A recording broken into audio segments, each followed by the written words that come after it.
दोस्तों नमस्कार, मैं कुमार गौतम आज फिर से आप लोगों के बीच कल जो मैंने टॉपिक बताया था प्राचीन भारत के इतिहास के स्रोत, आज कल हम 3 कालखंडों में बताए थे कि प्राचीन भारत इतिहास के जो स्रोत थे वो 3 भागों के माध्यम से हम अध्ययन करते हैं।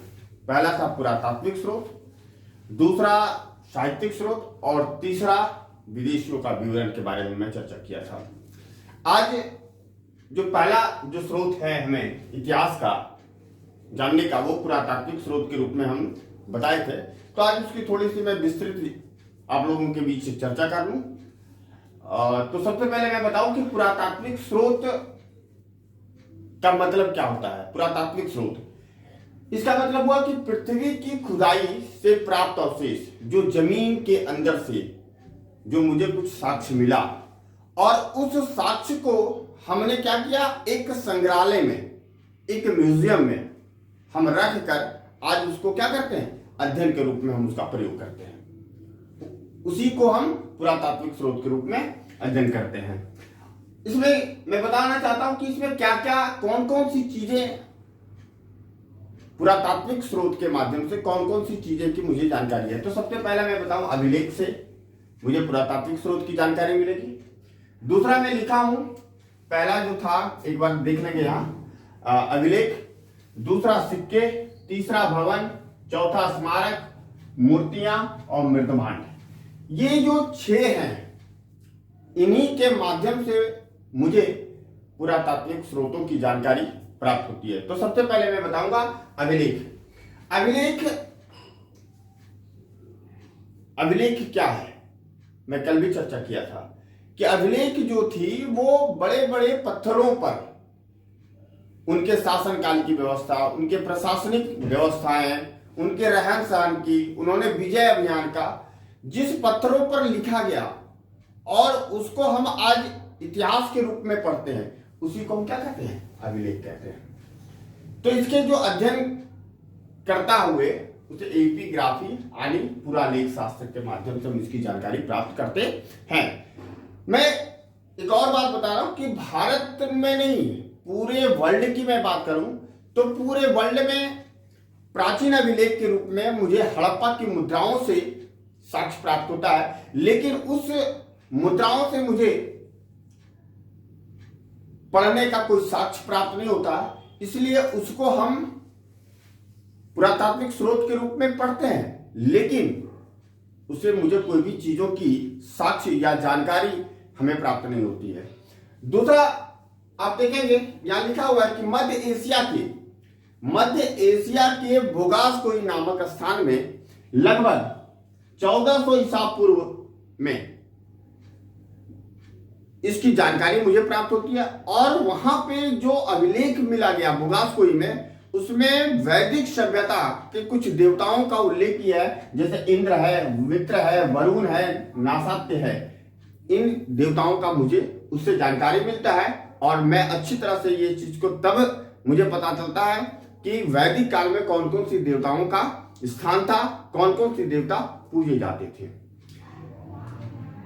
अब मैं भारत के संदर्भ में बात करूंगा कि भारत में सबसे प्राचीन अभिलेख किसे माना गया। तो भारत में सबसे प्राचीन अभिलेख को अशोक के अभिलेख को माना गया है, जो 1837 ईस्वी में जेम्स प्रिंसेस के द्वारा इसे पढ़ा गया और उसकी जानकारी मुझे प्राप्त होती है। अशोक के जो अभिलेख थे वो 4 लिपि में लिखा गया था, यानी ब्राह्मी लिपि, खरोष्टी लिपि, अरामाइक लिपि और यूनानी लिपि। ये चारों लिपियों में इनका संग्रह था। विशेष करके जो ब्राह्मी लिपि थी और खरोष्टी जो लिपि है, इनकी भारत के क्षेत्रों में इनका अभिलेख मिलता है, लेकिन अरामाइक और यूनानी का जो अभिलेख था वो पाकिस्तान और अफगानिस्तान के क्षेत्रों में पाई जाती है। गुप्त, एक और इसके नीचे जो पॉइंट आप देख रहे होंगे, गुप्त काल के पहले जो अभिलेख लिखे जाते थे वो प्राकृत भाषा में लिखे जाते थे, और गुप्त काल के बाद का जो अभिलेख था वो संस्कृत भाषा में लिखा गया था। नेक्स्ट मैं थोड़ा सा लिपि की भी चर्चा कर लूं, क्योंकि यहाँ पे अशोक की लिपि से संबंधित कुछ बातें थी, तो इसलिए मैं लिपि को भी लिख दिया हूं। तो इसके जो अध्ययन है वो पुरा लिपि विद्या के माध्यम से हम करते हैं। और सबसे जो प्राचीनतम लिपि थी वो ब्राह्मी लिपि थी, और ये बाएं से दाएं लिखे गए थे। और इसी लिपि से बहुत सारे लिपियों का निर्माण हुआ। जैसे मैं बात करूं, दक्षिण भारत में चले जाइए, तेलुगु भाषा हुआ, कन्नड़ भाषा हुआ, गुजराती हुआ, बांग्ला हुआ, इन बहुत सारे लिपियों की जो जानकारी मिलती है वो ब्राह्मी लिपि के माध्यम से मिलती है। दूसरे में खरोष्टी लिपि की मैं बात करूं तो खरोष्टी लिपि जो है वो दाएं से बाएं लिखे गए थे। और आरामाइक और यूनानी जो लिपि है वो पाकिस्तान और अफगानिस्तान, आधुनिक पाकिस्तान और आधुनिक अफगानिस्तान के क्षेत्र में इन लिपियों का प्रयोग होता है। आइए मैं उसके बाद थोड़ा सा अभिलेख के बाद में सिक्के पर चर्चा कर लूं। सिक्के किसी भी काल का या किसी भी राजाओं का उन्नत की अवस्था में या अवनत का अवस्था मुझे पता चलता है उनके सिक्कों के माध्यम से। और जो इसका अध्ययन है वो मुद्रा शास्त्रानी न्यूमिस्मैटिक्स के माध्यम से हम इसको अध्ययन करते हैं। और लगभग 500 ईसा पूर्व से लेकर के 600 ईसा पूर्व से लेकर 500 ईसा पूर्व के जो बीच का जो काल था उसमें धातु का सिक्के का प्रयोग होने प्रारंभ हो गया था, यानी सिक्के बनना चालू हो गया था। उसमें दो तरह के सिक्के थे, जो एक पंचमार्क था और एक आहत सिक्का। पंचमार्क के बारे में थोड़ा सा बता दूं, जो पंचमार्क के सिक्के थे वो अधिकांशतः चांदी के बनाए गए हुए थे, और बाद में उसे तांबे में कन्वर्ट किया गया, यानी तांबे का भी सिक्का। लेकिन इस सिक्के में किसी प्रकार का लेखों की जानकारी नहीं मिलती है। इसमें सिर्फ आकृति, यानी पेड़ पौधे, मछली, अर्धचंद्राकार, हाथी इत्यादि का फिगर, यानी जो आकृति थी उसी से हमें उसकी वैल्यू का पता चलता था। और दूसरा जो था वो आहत सिक्का था। आहत सिक्का जो था वो ठप्पा मारकर बनाए जाने के बाद बनती थी, और इसका प्रयोग जो था आधुनिक उत्तर प्रदेश और बिहार के क्षेत्रों में पाया जाता था। ये दोनों का जो सेशन था, दोनों जो था वो 600 ईसा पूर्व के और 500 ईसा पूर्व के बीच में ही इसका काल माना जाता है। नेक्स्ट पॉइंट पे मैं चर्चा करूं कि कुषाण काल में जब सर्वाधिक शुद्ध सोने का सिक्के जारी किए गए थे, कुषाण काल में जो थे वो सबसे ज्यादा जो शुद्ध सोने थे वो कुषाण काल में गए थे। और गुप्त काल में सर्वाधिक सिक्के, यानी सोने के जो सिक्के थे सबसे ज्यादा यदि हमें प्रमाण मिलती है तो वो गुप्त काल से मिलती है। और सातवाहन काल या सातवाहन वंश के जो राजा हुए थे वो शीशे के भी सिक्के चलाए थे। और उसके बाद में एक चीज और मैं इसमें नोट किया हूं कि समुद्रगुप्त एक हमारे यहाँ राजा थे, और वो उन्होंने जब सिक्कों को जारी किया गया तो उस सिक्के में उनके शासन काल में जो सिक्के बनाया गया था उसमें दिखाया गया है कि समुद्रगुप्त वीणा बजाते हुए उस सिक्के को जारी किया गया। इससे यह प्रमाण मिलता है कि समुद्रगुप्त जो थे वो संगीत के प्रेमी के रूप में माने जाते थे। एक और इसमें पॉइंट है आपका कि चंद्रगुप्त द्वितीय, जिसको चंद्रगुप्त विक्रमादित्य के भी नाम से हम जानते हैं, उन्होंने एक सिक्के जारी किया गया था जिसमें व्याघ्र शैली थी, यानी बाघ की आकृति का था। और व्याघ्र की शैली का प्रमाण होता है कि उन्होंने शकों पर, शक जो जाति थे मध्य एशिया से जो हमारे भारतवर्ष में आया था, उन्होंने उस पर विजय प्राप्त किया था। और उसी को वो दर्शाता है कि व्याघ्र शैली का मतलब हुआ कि शकों पर विजय का ज्ञान, हमें शकों पर उन्होंने किस तरह ज्ञान प्राप्त किए थे। अब हम आ जाते हैं भवन और स्मारक, दोनों एक ही चीज से रिलेटेड हैं। तो किसी भी जो भी हमारे देश में राजा हुए, जितने भी राजा हुए, उसमें एक भवन का जो साक्ष्य है वो बहुत बड़ा रोल करता है हमारे यहाँ। तो सिंधु घाटी, इसका जो प्रमाण हमें मिलता है वो सिंधु घाटी सभ्यता से। सिंधु घाटी की सभ्यता में बहुत सारे भवन बने थे, बहुत सारे स्मारक बने हुए थे जो अपने आप में आधुनिक था। और वहां की जो भवन थी वो एक मॉडल रूप में बनाए जाते थे, यानी घरों के अंदर में सब कुछ की व्यवस्था जो आधुनिक रूप में हम करते हैं, जैसे बाथरूम की व्यवस्था होती है, आंगन की व्यवस्था होती है, पानी की सुविधा होती है, नालियों की सुविधा होती है, ये पूरे साक्ष्य जो है मैं भवन और स्मारक से प्राप्त होते हैं। नेक्स्ट मैं बताता हूं मूर्तियां। आप यहां देखेंगे इस काल में मूर्तियां का भी से भी बहुत बड़ी साक्ष्य में प्राप्त होती है। प्राचीन भारतीय इतिहास का जो स्रोत होता है उसमें मूर्तियां का जो है पुरातात्विक स्रोत में मूर्तियां का बहुत बड़ी अहम रोल मानी जाती है। मूर्ति का जो साक्ष्य था वो हमें सिंधु घाटी सभ्यता से भी प्राप्त होती है।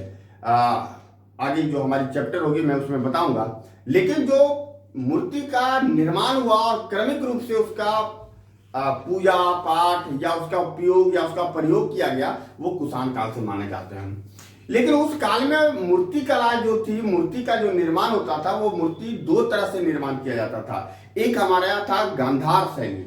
गांधार शैली का मतलब होता है या गांधार कला का रूप में होता है कि ये यूनानी और भारतीय दोनों को मिक्स करके एक नई शैली का निर्माण करता है जिसको गांधार शैली के रूप में कहता है। और एक थी मथुरा कला जो स्वदेशी था हमारा, यानी भारत में अपने तरीके से अपने डिजाइन में वो मूर्ति निर्माण करते थे। उस काल में मूर्तियां जब थी तो इससे हमें प्रमाण मिलता है कि मंदिरों का भी निर्माण होगा और मंदिर भी जब होंगे तो वो भी पुरातात्विक स्रोत जो होता है वो हमें जानकारी मिलती है। तो पूरे भारतवर्ष में मैं बात करूं तो उस समय 3 तरह की शैली के आधार पर मंदिरों का निर्माण किया जाता था। जैसे नागर शैली की मैं बात करूं तो ये उत्तर भारत का मतलब हुआ आधुनिक पाकिस्तान और अफगानिस्तान, इन क्षेत्रों को उत्तर भारत कहा जाता था। उन क्षेत्रों में जो थे वो नागर शैली से मंदिरों का निर्माण किया जाता था। दूसरा था द्रविड़ शैली जो दक्षिण का मतलब हुआ कि आधुनिक केरला, तमिलनाडु, कर्नाटक, आंध्र प्रदेश, मद्रास, इन क्षेत्रों में द्रविड़ शैली का किया जाता था। और तीसरा था वैसर शैली जो दक्षिणापथ यानी दक्षिण के कुछ क्षेत्रों में और होती थी जिसको वैसर शैली के नाम से हम लोग जानते हैं। और एक इसमें पॉइंट है आपका, मैं लास्ट पॉइंट आप देखेंगे इसमें कि मध्य एशिया का मतलब हुआ जो तुर्की वगैरह का जो क्षेत्र था और दक्षिण पूर्व में कुछ मंदिर और कुछ स्तूप का साक्ष्य मिलता है। और वो साक्ष्य से मुझे ये प्राप्त होता है कि भारतीय संस्कृति यानी जो शैली जिस आधार पे वहां का मंदिरों का निर्माण किया गया, स्तूप का निर्माण किया गया, वो भारतीय शैली के आधार पर निर्माण किया गया था। और एक इसमें लास्ट में बताया था मृदभांड। तो किसी भी काल के संस्कृति और रहने सहने की जो व्यवस्थाएं होती है वो मृदभांड भी बहुत बड़ा स्रोत के रूप में हम अध्ययन करते हैं। जैसे इसमें मैं लिखवाया हूं कि लाल एवं काले रंग का जो मृदभांड था वो सिंधु घाटी सभ्यता के लोग प्रयोग करते थे और ऋग वैदिक काल के लोग प्रयोग करते थे। दूसरा मैं लिखवाया हूं कि गैरिक मृदभांड की मैं बात करूं तो गैरिक मृदभांड जो थे वो सिंधु घाटी सभ्यता के लोग इन मृदभांडों का प्रयोग करता था। उसके बाद था चित्रित धूसर मृदभांड जो उत्तर वैदिक काल यानी ऋग वैदिक काल के बाद जो काल था, यानी जिस समय अजुर्वेद, सामवेद और अथर्ववेद का निर्माण हुआ था, यानी उस समय के लोग चित्रित धूसर मृदभांड का प्रयोग करते थे। और उत्तरी काली पॉलिश मृदभांड यानी थोड़ा सा समय परिवर्तन हुआ। तो आप देखते होंगे कि आधुनिक युग में बहुत सारे जो मिट्टी के बर्तन होते हैं उसमें कलर होती है, पॉलिश चढ़ाया जाता है। तो पॉलिश करने की जो व्यवस्था थी वो मौर्य काल से हम इसको मानते हैं दोस्तों। अब जो हमारी अगली वीडियो होगी वो प्राचीन भारत इतिहास का जो स्रोत है उसका दूसरा जो स्रोत होगा वो साहित्यिक स्रोत, हम इस पर चर्चा करेंगे। धन्यवाद।